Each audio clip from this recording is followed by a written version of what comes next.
Amém. Lucas 22 diz: estava próxima a festa dos pães asmos, chamada Páscoa.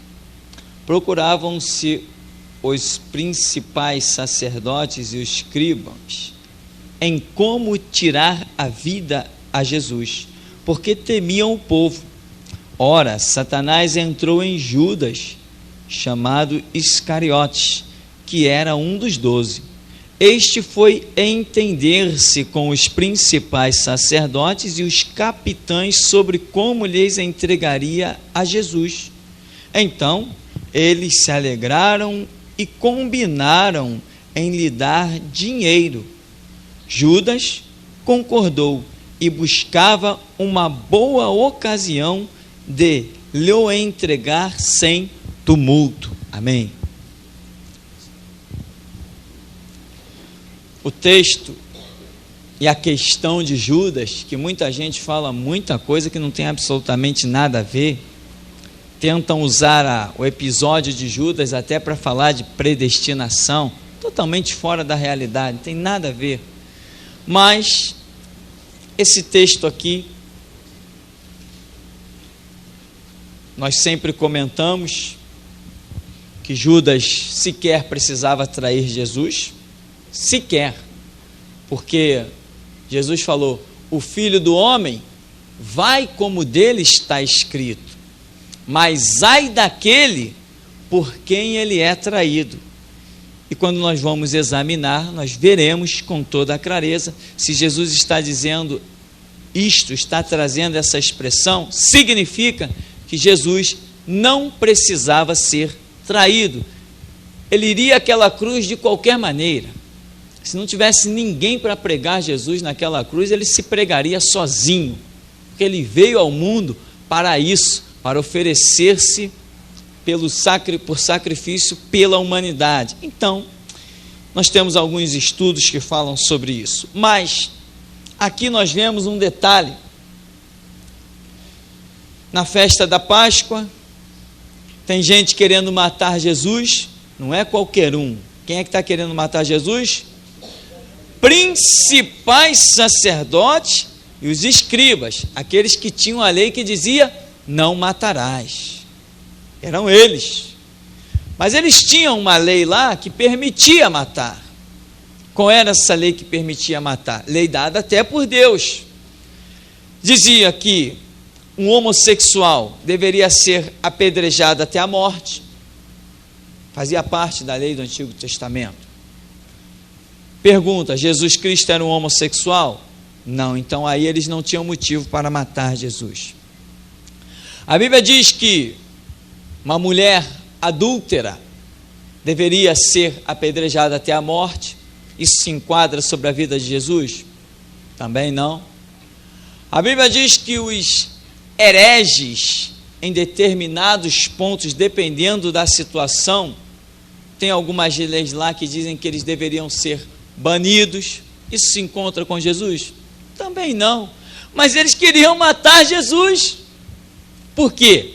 Por que será? A grande pergunta, o mistério. Por que será que não qualquer um, mas os principais sacerdotes e os escribas queriam matar Jesus? Estavam preocupados com Jesus. Eu te pergunto, irmão, Jesus era de uma família rica?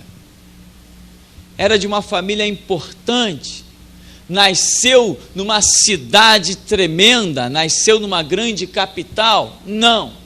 Quem era Jesus? Se criou lá onde? Num lugar totalmente desprezado, na Galileia. Era chamado Jesus de Nazaré.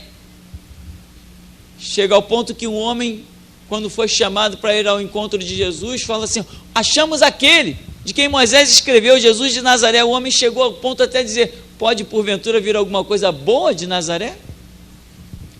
Porque realmente não podia. Mas a realidade é, o que Jesus tinha, que as pessoas estavam tão incomodadas com ele, dinheiro, ele não tinha. A mídia nas mãos, ele não tinha. Mas ele tinha algo tremendo e poderoso, Você pode dizer glória a Deus? Então diga glória a Deus mesmo, porque o mesmo que Jesus Cristo tinha, você tem. O Espírito e a palavra. Aí Jesus diz assim: como o Pai me enviou, eu vos envio a vós. Ele não te enviou com ouro nem com prata, ele te enviou com o Espírito e com a palavra. Isto é o bastante. Se você pegar esse tesouro precioso, trazer para o teu coração, deixar Deus trabalhar com a tua vida, vão dizer assim: pode porventura vir alguma coisa lá daquela rua? Vão apontar a tua rua. Pode porventura vir alguma coisa boa daquele bairro? Vão apontar o teu bairro. Mas quando tu abrir a boca, quer eles ouçam, quer deixem de ouvir, eles saberão que houve um profeta no meio deles. Porque Deus, quando João Batista vai questionar, não sei se pintou uma dúvida em João Batista, não sei como é que era a situação, sei que João Batista mandou os seus discípulos perguntarem se Jesus era aquele que havia de vir, ou eles deveriam estar esperando algum outro. Aí Jesus dá a seguinte resposta aos discípulos de João: ide, anunciai a João, os cegos veem, os mudos falam, os surdos ouvem, os mortos são ressuscitados, e aos humildes, aos simples, é anunciado o reino de Deus. O reino de Deus foi anunciado a você? Você é simples, você é humilde. Deus não está contando com a tua riqueza, Deus está contando com a sua própria riqueza, que Ele vai derramar sobre você, que é o seu Espírito e a sua palavra. Quando Ele, porque Ele falou assim: olha, quando vos apresentarem perante os reis e os governadores desta terra, não ficareis vós temerosos com o que haveis de falar, porque naquela mesma hora o Espírito do vosso Pai ministrará nos vossos lábios. Entende? Aí Jesus diz simplesmente: como o Pai me enviou, vos envia a vós. Autoridade total para mexer na posição dos poderosos. Por que principais sacerdotes e escribas, liderança do povo, estavam preocupadíssimos com Jesus, um homem que nunca sequer pegou num pedaço de pau para agredir ninguém? Você entende que o que você tem recebido é tremendo? Você entende que o que você tem recebido é o bastante para destronar o reino de Satanás? Abalar o comodismo dos poderosos que estão escravizando vidas em nome de uma falsa verdade, uma falsa democracia? Você tem compreendido que o que você tem, meu irmão, não é pau, não é pedra, não é revólver, não é faca, não é punhal, mas faz um estrago muito pior do que tudo isso? É isto que você tem que entender. É isso. E vai dizer depois no 3: ora, Satanás entrou em Judas, chamado Iscariote, que era um dos 12. Este foi entender-se com os principais sacerdotes e os capitães sobre como lhes entregaria a Jesus. Entrou mais uma classe aí, né? Entrou mais uma classe. Você vê que quem é que está querendo matar Jesus? É só gente da alta, é só gente importante, é principal sacerdote, é escriba, é capitães, é governadores, como Herodes, governador da Judéia, vieram dizer para Jesus: ó, foge, porque Herodes quer te matar. E até agora a gente não entendeu por que Herodes queria matar Jesus. O homem era governador da Judéia, o Império Romano estava nas costas dele, o apoiando, e ele está preocupado com Jesus, porque Jesus tinha uma arma mais poderosa que a dele. Ele tinha espadas, escudos, capacetes e armaduras, mas Jesus Cristo tinha a palavra. Quando isso já estava escrito, Golias chegou diante de Davi, e Davi deixou essa declaração: que o seu ministério, o serviço de Davi, tipificava Cristo, e ele diz: tu vens a mim com espadas e lanças e escudo, eu vou a ti em nome do Senhor dos Exércitos, o Deus de Israel a quem tu afrontaste. Hoje mesmo o Senhor te entregará nas minhas mãos, e toda a terra saberá que há Deus em Israel. Hoje eu arranco tua cabeça e dou às aves do céu. Irmãos, é hora de você pegar o que você tem recebido e trabalhar com isso. Usar essa espada que você tem e espetar mesmo. Usar essa espada que você tem e cortar mesmo a cabeça de Golias. Eles são grandes só no nome, mas grande mesmo é o Senhor dos Exércitos, a quem a gente serve. Nós é que servimos um Deus vivo e poderoso, não eles. Em Brasília não tem Deus, tem demônios, mas na tua vida e na minha tem Deus e não demônios. Existem vidas sendo destruídas terrivelmente em nome de um sistema que é fracassado, mas os conceitos da Bíblia estarão sempre de pé. Lâmpada para os meus pés e a tua palavra e luz para o meu caminho. Isso é que é conceito. Foi isso que Deus deixou para a humanidade. É isto que Deus quer que seja anunciado. Jesus Cristo não disse: ide por todo mundo e pregai as constituições das nações. Não, ide por todo mundo e pregai a minha constituição, o evangelho do reino, que eu estou edificando com o meu próprio sangue. É isso que muda a vida de um homem. Existem milhares de vidas diariamente descendo ao inferno. Nós temos a solução. Por isso, entra no teu quarto, fecha a porta, fala com teu Deus. Por isso, examina a Escritura, pois nela você tem a vida eterna, para você e para outros. Para você e para outros. Aqui João chega ao ponto de colocar a visão, dizendo que Satanás entrou em Judas. É um ponto de vista do apóstolo Lucas, melhor dizendo, médico Lucas. É um ponto de vista dele. Que Satanás, para Judas fazer aquilo que ele fez, só mesmo sendo possuído pelo diabo. Eu até concordo com ele. Claro. Um homem que vem no meio dos 70, Senhor, em teu nome até os demônios se nos sujeitam. Expulsou demônio, curou enfermo, viu Jesus fazendo coisas terríveis e tremendas. Judas estava naquele barquinho, né? Quando Pedro diz assim: Senhor, se és tu mesmo, me manda ir ter contigo sobre as águas. Aí Jesus diz assim: vem. Pedro foi e andou sobre as águas, e Judas ficou olhando. Esse Jesus é demais. Quando estava a tempestade lá em alto mar, Jesus dormindo, daqui a pouco acordaram: Senhor, não se te dá que pereçamos? Jesus falou assim: acalmai ventos, cessai tempestade. Seguiu-se uma grande bonança. Todos, inclusive Judas, disse assim: quem é este que até os céus e a terra lhe obedecem? Como é que pode um homem que vê isso depois apunhalar você pelas costas? Impressionante. Celebrou a ceia tantas vezes, a Páscoa. Judas celebrou muitas com Jesus, porque todo ano Jesus celebrava. Ele era um judeu, tinha que celebrar. É o memorial perpétuo da libertação do cativeiro egípcio. Jesus sendo judeu, e todo judeu até hoje celebra a Páscoa. Claro que eles não comem chocolate nem desfila de coelhinho, não é nada disso.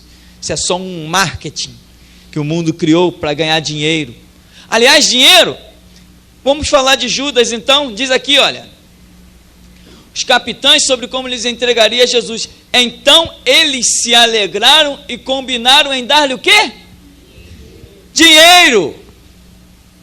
A Escritura já diz que o amor ao dinheiro é a raiz de todos os males. Raiz é o que sustenta a planta. O amor ao dinheiro é o sustentáculo de todos os males.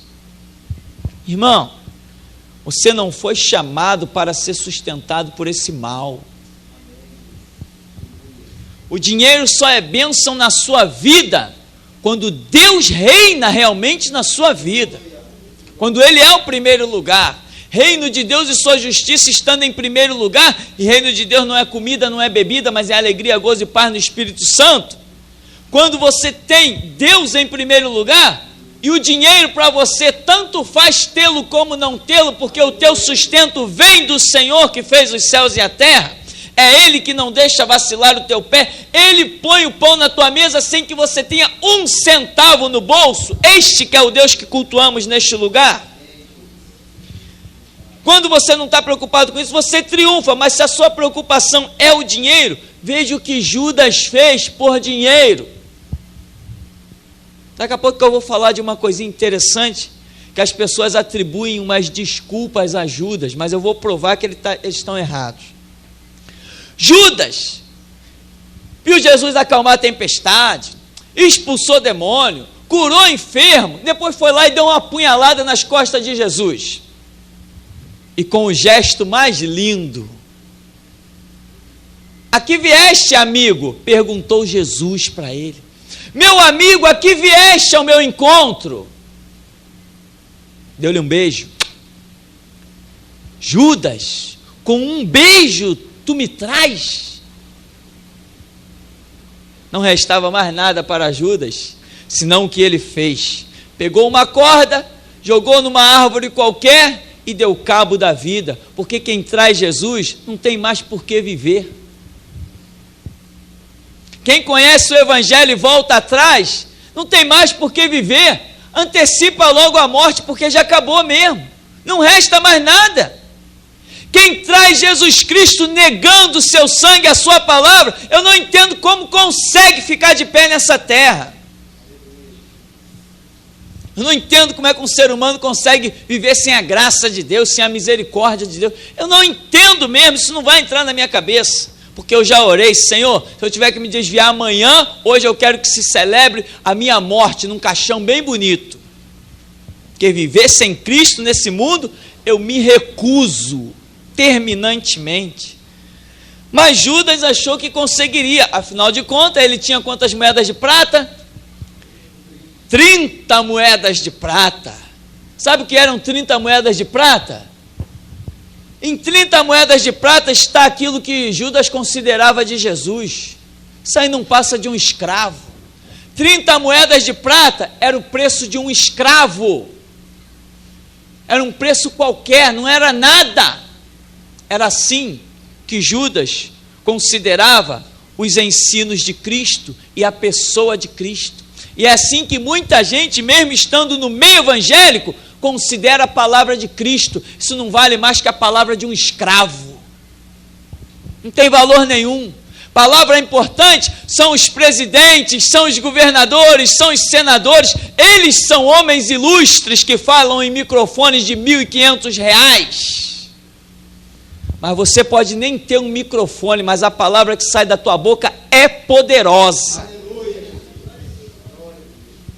Você não tem terno e gravata muitas vezes para vestir, mas é com as tuas mãos que Deus desfaz as legiões de demônios. É com as tuas mãos que Deus cura e dá oportunidade a pessoas de conhecer o nome dEle. Deus não conta com o presidente, Deus conta contigo. Deus não conta com o governador, Deus conta contigo. Deus não conta com pastor, palhaço, intitulado político, Ele conta contigo. Você serve um evangelho que não compactua com política. É esse que pregamos aqui. Judas viu tudo. Depois de tudo que ele viu, as considerações dele, qual foi? Isso aí não vale mais que um escravo. Eu vou atrair ele por 30 moedas de prata. Isso é um escravo. Isso é um Jesus ninguém. Isso é um coitadinho qualquer.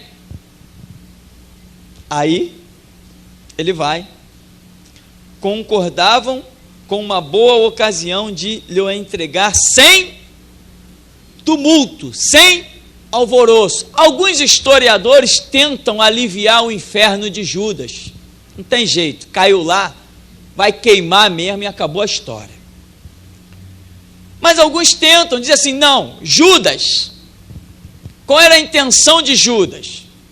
Dizem eles.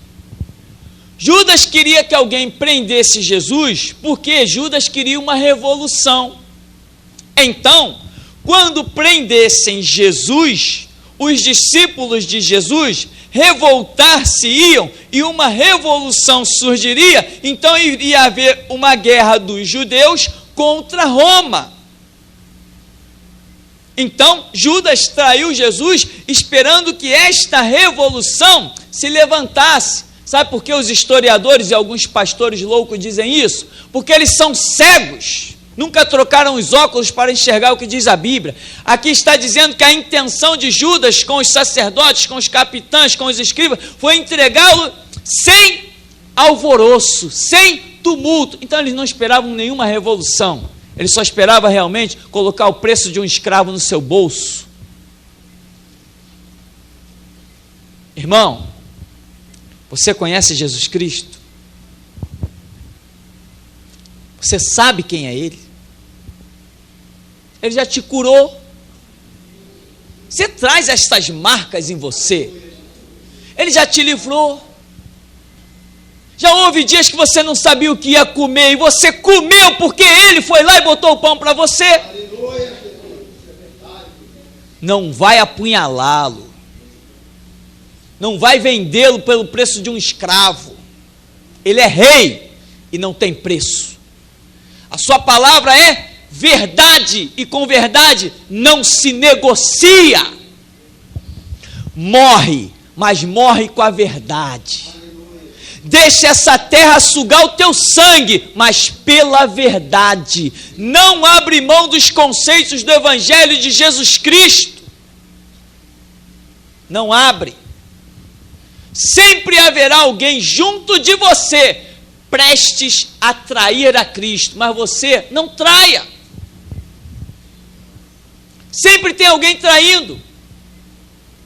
E tem mais, pessoas com influência na sociedade são os principais traidores de Cristo, ou não são? Olha quem domina o mundo, entre aspas, esse domínio é claro. Porque domínio eu só reconheço o real de Cristo Jesus, o Senhor. Ele é o único Senhor. A porta que Ele abre, ninguém fecha, porque Ele é maior. E a que Ele fecha, ninguém abre. Por quê? Porque Ele é maior, domínio é dele. Mas aparentemente, olha os governos, principalmente o brasileiro. É só uma vergonha. O mundo zomba. As revistas internacionais zombam do Brasil, caçoando dos seus líderes.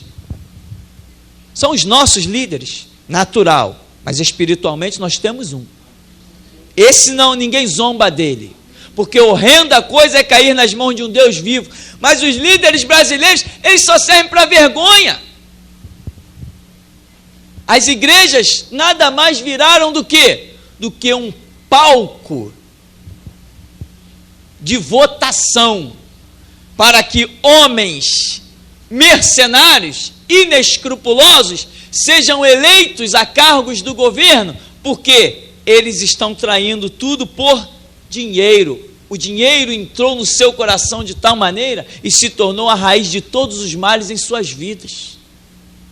Mas você foi chamado para não se preocupar com dinheiro. Você foi chamado para trabalhar na causa do Evangelho do Senhor Jesus. E Ele, que não mente nem se engana, e quando opera ninguém impede, Ele disse: digno é o meu obreiro do seu salário, eu garanto. Então, meu irmão, é isso que você tem que entender. Não traia Cristo Jesus. Ele já foi traído lá com Judas só? Não, de forma alguma. Muita gente já virou as costas para Deus muitas vezes. E depois de Judas para cá, quanta traição. Agora eu te digo uma coisa. Nunca eu vi tanta traição a Cristo quanto nos dias que eu estou vivendo, neste tempo que nós estamos vivendo. Eu nunca vi tanta traição. Tem gente até que está fazendo absurdos. Lugares que estão anunciando destruição já está sendo exaltado por certos pastores. Tem um pastor na televisão que está dizendo que graças a Deus pela Universal que está pregando o Evangelho. Se eles pregam o Evangelho, eu não quero estar vivo amanhã. Mas são cegos, são pastores políticos que têm que agradar a todo mundo. Talvez essa fosse a visão de Judas. Que isso, esse Jesus aí, qualquer hora, quem é ele? Não, eu vou ficar do lado de quem tem mais. É o que muitos pastores estão fazendo. Eu vou ficar do lado de quem tem o poder. Eu vou ficar do lado de quem tem condições de me dar um cargo. Se eu trair Jesus, daqui a pouco eu recebo um cargo. O Império Romano está nomeando gente para assumir o sacerdócio, daqui a pouco eu viro um sacerdote também. Judas é o que está cheio hoje na nação brasileira com título de pastor, colocando o povo de Deus para votar em vagabundos. Esta é a palavra mais certa, porque o que mais tem é gente querendo entrar para a política para não fazer nada, gente que não tem disposição de calejar as mãos, suar a camisa, vive pegando o telefone e dando ordem, mas não arreda o pé. São os futuros a ter diabetes e colesterol na nação, porque não prestam para nada, são inúteis. Você foi chamado para suar a camisa, para calejar os joelhos, para gastar sapato. Você foi chamado para isso, para se cansar pelo reino de Deus. Foi para isso que você foi chamado. Não foi para ser um inútil, não, acomodado atrás de uma mesa num gabinete com ar-condicionado. Você foi chamado para atravessar os desertos e transformar vidas, e fazer o ermo se transformar em mananciais de águas vivas. Foi para isso que você foi chamado. Não é para ser inútil, não. Você foi chamado para desfazer as obras do diabo. Não é para ficar trancado num gabinete e ter títulozinho, não. Você não é vagabundo, porque na seara de Jesus Cristo não tem esse tipo de gente. Você conheceu a boa palavra. E a Escritura diz, aquele que conheceu, dela se desviou, não presta para mais nada. É como um cão voltando às suas próprias imundícies, é como uma porca voltando às suas próprias imundícies. Estão crucificando Cristo Jesus novamente. Mas Deus te tem dado a visão de que existe um povo a ser alcançado. Por isso, meu irmão, comece a preparar os teus sapatos. Pisa na cabeça de liderança, invade esses antros chamados igreja e resgata o povo. Não respeite liderança. Não respeite liderança. Aqui não ensinamos isso. Aqui ensinamos receber a direção de Deus e andar nela. Tem um monte de palhaço com título de pastor que até o título de servo do diabo é demais para eles. Por isso, entra no teu quarto, fecha a tua porta, fala com teu pai. Teu pai que te vê em oculto te recompensará e te capacitará publicamente. O Senhor nos abençoe em nome de Jesus.